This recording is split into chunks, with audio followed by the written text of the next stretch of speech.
ನಮಸ್ಕಾರ ಸ್ನೇಹಿತರೆ, welcome back to our channel. ನಾನು ಗೀತಾ. ಸ್ನೇಹಿತರೆ, ಇವತ್ತಿನ ರೆಸಿಪಿ ಬಂದುಬಿಟ್ಟು ಪೇಪರ್ ಅವಲಕ್ಕಿ ಒಗ್ಗರಣೆ ರೆಸಿಪಿ. ತುಂಬಾ ಈಸಿಯಾಗಿ ಮಾಡ್ಕೊಳ್ಳೋಂಥ ರೆಸಿಪಿ ಫ್ರೆಂಡ್ಸ್. ನಿಮಗೆ ಖಂಡಿತವಾಗ್ಲೂ ಇದು ಇಷ್ಟ ಆಗೇ ಆಗುತ್ತೆ. ಹಾಗೆ ಮಾರ್ನಿಂಗ್ ಟೈಮಲ್ಲಿ ಮಕ್ಕಳಿಗೆಲ್ಲ ಬಾಕ್ಸ್ ಕಟ್ಟಬೇಕಂದ್ರೆ, ನೀವು ಟಿಫನ್ಗೆ ಏನಾದರೂ ರೆಡಿ ಮಾಡ್ಕೋಬೇಕಂದ್ರೆ ಈ ಒಂದು ರೆಸಿಪಿನ ಟ್ರೈ ಮಾಡಿ ನೋಡಿ.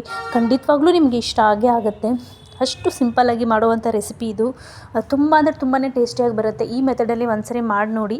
ಇದು ಗಟ್ಟಿ ಅವಲಕ್ಕಿ ಅಲ್ಲ, ಪೇಪರ್ ಅವಲಕ್ಕಿ ಬರುತ್ತಲ್ಲ, ಆ ಒಂದು ಅವಲಕ್ಕಿದು. ಇವಾಗ ಇದನ್ನು ಹೇಗೆ ಮಾಡೋದಂತ ನೋಡ್ಕೊಂಬರೋಣ.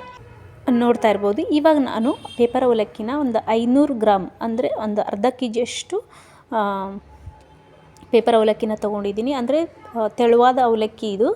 ಸೊ ಗಟ್ಟಿ ಅವಲಕ್ಕಿಯಿಂದನೂ ಮಾಡ್ಕೋಬೋದು ಇದೇ ಥರ. ನಾನು ಬಟ್ ಇಲ್ಲಿ ತೆಳು ಅವಲಕ್ಕಿ ತೊಗೊಂಡಿದ್ದೀನಿ. ಈ ಮೆಥಡಲ್ಲಿ ಟ್ರೈ ಮಾಡಿ ನೋಡಿ, ನಿಮಗೆ ಖಂಡಿತವಾಗ್ಲೂ ಇಷ್ಟ ಆಗುತ್ತೆ. ಸ್ಕಿಪ್ ಮಾಡಿದೆ ನೋಡಿ. ಓಕೆ, ಇವಾಗ ಪಾತ್ರೆ ನಾನು ಬಿಸಿ ಆಗೋಕ್ಕೆ ಇಟ್ಕೊಂಡಿದ್ದೀನಿ. ಸ್ಟವ್ ಆನ್ ಮಾಡಿ ಇದಕ್ಕೆ 3 ರಿಂದ 4 ಟೇಬಲ್ ಸ್ಪೂನಷ್ಟು ಎಣ್ಣೆ ಹಾಕ್ಕೊಳ್ತಾ ಇದ್ದೀನಿ, ಅಂದರೆ ಕುಕ್ಕಿಂಗ್ ಆಯಿಲ್ ಹಾಕ್ಕೊಳ್ತಾ ಇದ್ದೀನಿ. ಇದು ಬಿಸಿ ಆದಮೇಲೆ ಸಾಸಿವೆ ಹಾಕ್ಕೊಳ್ತಾ ಇದ್ದೀನಿ. ಸಾಸಿವೆ ಆದಮೇಲೆ ಜೀರಿಗೆ, ಇವೆರಡೂ ಸಹ ಚಿಟಪಟ ಅಂತ ಸಿಡಿದ ಮೇಲೆ ಇದಕ್ಕೆ ಇವಾಗ ಕರಿಬೇವನ್ನು ಸೇರಿಸ್ಕೊತಾ ಇದ್ದೀನಿ. ಇದನ್ನು ಸಹ ಎಲ್ಲವೂ ಚೆನ್ನಾಗಿ ಸಿಡಿಬೇಕಾಗುತ್ತೆ. ಇವಾಗ ನಾನು ಇದಕ್ಕೆ ಹಸಿರು ಮೆಣಸಿನ್ಕಾಯಿನ ಚಿಕ್ಕದಾಗಿ ಕಟ್ ಮಾಡ್ಕೊಂಡಿದ್ದೀನಿ, ಅದನ್ನು ಸೇರಿಸ್ತಾ ಇದ್ದೀನಿ.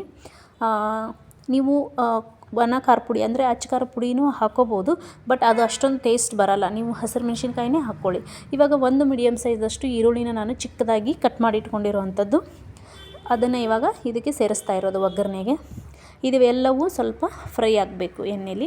ಸೊ ಕೆಂಪಾಗೋವರೆಗೂ ಹುರ್ಕೊಂಡಾದಮೇಲೆ ಇದಕ್ಕೆ 1 ಮೀಡಿಯಮ್ ಸೈಜ್ ಟೊಮೊಟೊನೂ ಸಹ ನಾನು ಸಣ್ಣದಾಗಿ ಕಟ್ ಮಾಡಿ ಇಟ್ಕೊಂಡಿದ್ದೀನಿ, ಅದನ್ನು ಸಹ ಇದಕ್ಕೆ ಸೇರಿಸ್ತಾ ಇರೋದು.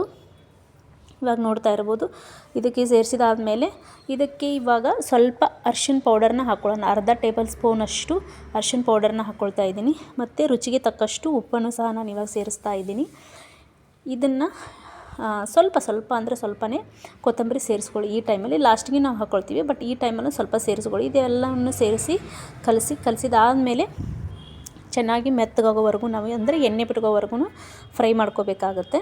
ನೋಡ್ತಾ ಇರ್ಬೋದು, ಸೊ ಎಣ್ಣೆ ಬಿಟ್ಕೊಂಡಿದೆ. ಇದಕ್ಕೆ ಇವಾಗ ನಾವು ಮೇನ್ ಇಂಗ್ರೀಡಿಯೆಂಟ್ಸ್ ಬಂದುಬಿಟ್ಟು ಸಕ್ಕರೆ ಆವಾಗಲೇ ಉಪ್ಪು ಹಾಕಿದ್ವಿ, ಇವಾಗ ಸಕ್ಕರೆ ಹಾಕ್ಕೊಳ್ತಾ ಇದ್ದೀವಿ. ಸ್ವಲ್ಪ ಅಂದರೆ 1 ಟೇಬಲ್ ಸ್ಪೂನ್ ಆಗುವಷ್ಟು ಸಕ್ಕರೆ ಹಾಕ್ಕೊಂಡು ಅದಕ್ಕೆ ಇವಾಗ ಸ್ವಲ್ಪ ನೀರು ಹಾಕ್ಕೊಳ್ಳಿ. ನೀರು ಹಾಕ್ಕೊಂಡು ಚೆನ್ನಾಗಿ ಮಿಕ್ಸ್ ಮಾಡಿಕೊಂಡು ಒಂದು 2 ನಿಮಿಷ ಚೆನ್ನಾಗಿ ಕುದಿಸಿ. ಅಂದರೆ ಸ್ವಲ್ಪ ಸಕ್ಕರೆ ಕರಗೋವರೆಗೂ ಚೆನ್ನಾಗಿ ಕುದಿಸಿ. ನೀರೆಲ್ಲ ಖಾಲಿಯಾಗಿ ಸ್ವಲ್ಪ ಎಣ್ಣೆ ಬಿಟ್ಕೋಬೇಕು, ಅಲ್ಲಿವರೆಗೂ ಕುದಿಸಿ. ಅದಾದಮೇಲೆ ನಾವು ಪೇಪರ್ ಅವಲಕ್ಕಿಯನ್ನು ತೊಗೊಂಡು ಇದಕ್ಕೆ ಸೇರಿಸ್ಕೊಂಡ್ಬಿಡೋಣ. ಅಂದರೆ ನಾವು ಗ್ಯಾಸ್ ಸ್ಟವ್ನ ಆಫ್ ಮಾಡಿಬಿಡಿ. ಇವಾಗ ಈ ಹಂತದಲ್ಲಿ ಆಫ್ ಮಾಡಿಬಿಡಿ. ಅದು ಸ್ವಲ್ಪ ತಣ್ಣಗಾದಮೇಲೆ ಹಾಕ್ಕೊಳ್ಳಿ, ನಿಮಗೆ ಚೆನ್ನಾಗಿ ಬರುತ್ತೆ.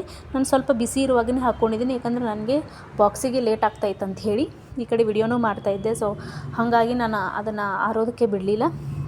ಇದು ಸ್ವಲ್ಪ ತಣ್ಣಗಾದಮೇಲೆ ನೀವು ಅವಲಕ್ಕಿನ ಸೇರಿಸ್ಕೊಂಡು ಈ ಥರ ಕಲಿಸ್ಕೊಳ್ಳಿ. ಈ ಹಂತದಲ್ಲಿ ನೀವು ಸ್ವಲ್ಪ ಉಪ್ಪನ್ನು ನೋಡಿಕೊಂಡು ಹಾಕ್ಕೊಳ್ಳಿ, ಏನೂ ತೊಂದರೆ ಇಲ್ಲ. ಇವಾಗ ನೋಡ್ತಾ ಇರ್ಬೋದು, ಚೆನ್ನಾಗಿ ಕಲಸಿದಾದಮೇಲೆ ಇದಕ್ಕೆ ಲಾಸ್ಟಿಗೆ ಕೊತ್ತಂಬರಿನ ನಾವು ಹಾಕ್ಕೊಂಡ್ರೆ ನಮ್ಮ ಪೇಪರ್ ಅವಲಕ್ಕಿ ಒಗ್ಗರಣೆ ರೆಡಿ ಆಗುತ್ತೆ.